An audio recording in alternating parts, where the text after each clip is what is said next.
Sahabat Kompas.com, invasi Rusia ke Ukraina yang dimulai pada 24 Februari 2022 masih menjadi perhatian dunia. Tak sedikit negara-negara yang mengecam aksi Presiden Rusia Vladimir Putin akibat invasi tersebut. Namun, ada pula sejumlah negara yang terang-terangan membela aksi Rusia dan mendukung langkah yang diambil Putin. Pada awalnya, ada 5 negara yang mengaku mendukung langkah Putin menginvasi Ukraina. Mereka adalah Belarus, Myanmar, Suriah, Venezuela, dan Kuba. Tapi, dukungan ini pun juga tak mengherankan, lantaran kelima negara tersebut dikenal sebagai sekutu Rusia.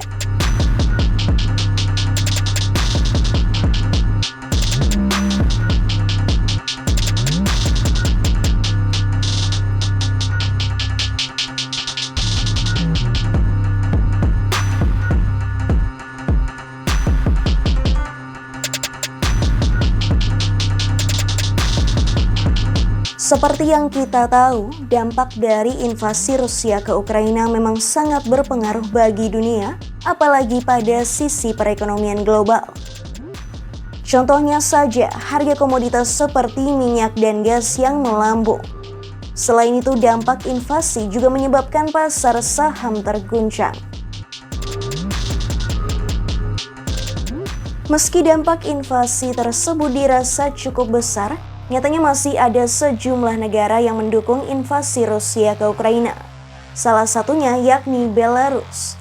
Negara pimpinan Alexander Lukashenko itu masih mendukung invasi Rusia ke Ukraina dengan cara mengirim pasukan. Dukungan ini dilakukan lantaran Putin sempat membantu ketika Lukashenko diprotes warganya saat menang pemilu untuk ke-6 kalinya. Negara yang masih mendukung invasi Rusia berikutnya adalah Myanmar. Dukungan ini tak lain untuk kepentingan persenjataan melawan negara-negara barat yang menentang kudeta Myanmar. Sejauh ini, bentuk kerjasama yang dilakukan adalah pengadaan militer. Selain Belarus dan Myanmar, Suriah juga masih ada di dalam daftar negara pendukung Rusia. Mereka masih mendukung Rusia lantaran presidennya yakni Bashar al-Assad bisa mempertahankan kekuasaannya dari pemberontak berkat Rusia. Bentuk dukungan Suriah pada Rusia yakni dengan memutus hubungan diplomatik dengan Ukraina sejak 20 Juli 2022.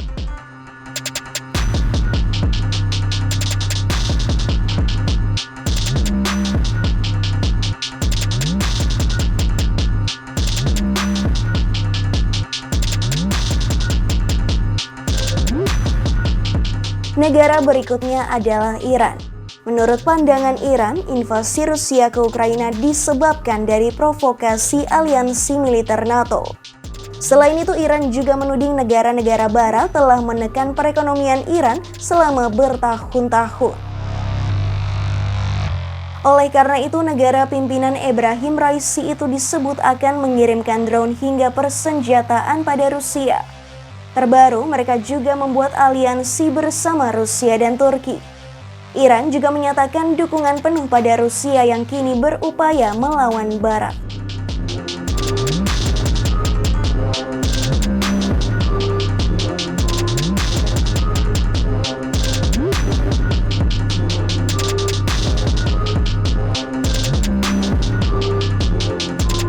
Kemudian yang terakhir ada Venezuela.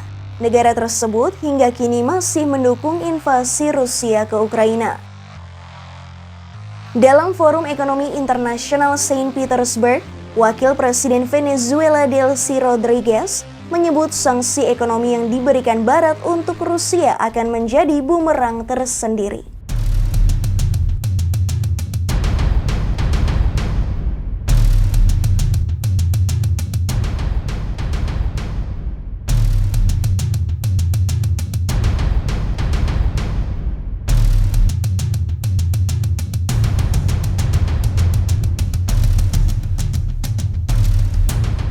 Selain beberapa negara tersebut, sebenarnya masih ada 2 negara lain yang memberikan sinyal dukungan terhadap invasi Rusia. Namun, mereka tak menyampaikan hal itu secara eksplisit. Sinyal dukungan itu salah satunya datang dari Kuba. Mereka mengecam sanksi Barat kepada Rusia, namun mereka masih melakukan kerjasama ekonomi dengan Rusia, yakni dengan membeli minyak dari negara tersebut. Hal yang sama juga terjadi pada Turki.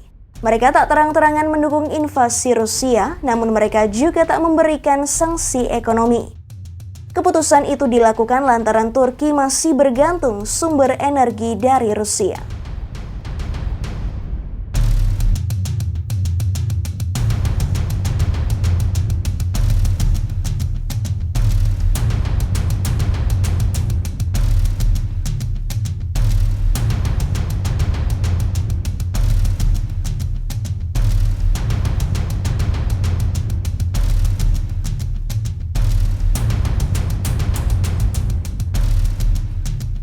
Keputusan sejumlah negara untuk tetap mendukung invasi Rusia ke Ukraina ini rupanya masih dianggap wajar.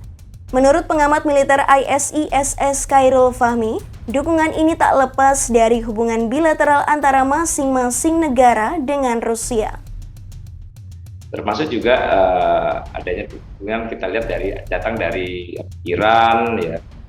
Kemudian ada juga negara-negara di Eropa Timur itu seperti Bulgaria, Serbia, itu juga kan walaupun tidak vulgar gitu ya disampaikan, tapi jelas gelagatnya mendukung yang dilakukan Rusia gitu ya. Kita bisa lihat dari bagaimana mereka menggunakan kata operasi militer khusus misalnya untuk menyebut invasi Rusia itu berbeda dengan negara-negara yang kontra terhadap serangan Rusia.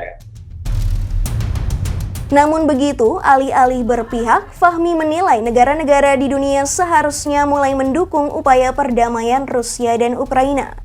Ia mencontohkan langkah yang diambil Presiden Joko Widodo yang mengunjungi Rusia dan Ukraina pada akhir Juni lalu. Saya kira kita juga tidak bisa tinggal diam gitu ya.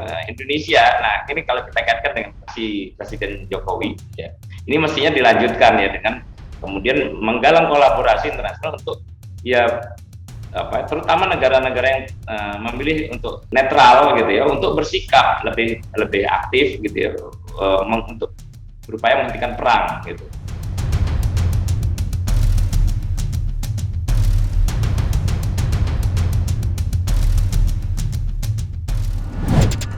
Demikian news update, simak informasi terupdate lainnya hanya di kompas.com, jernih melihat dunia.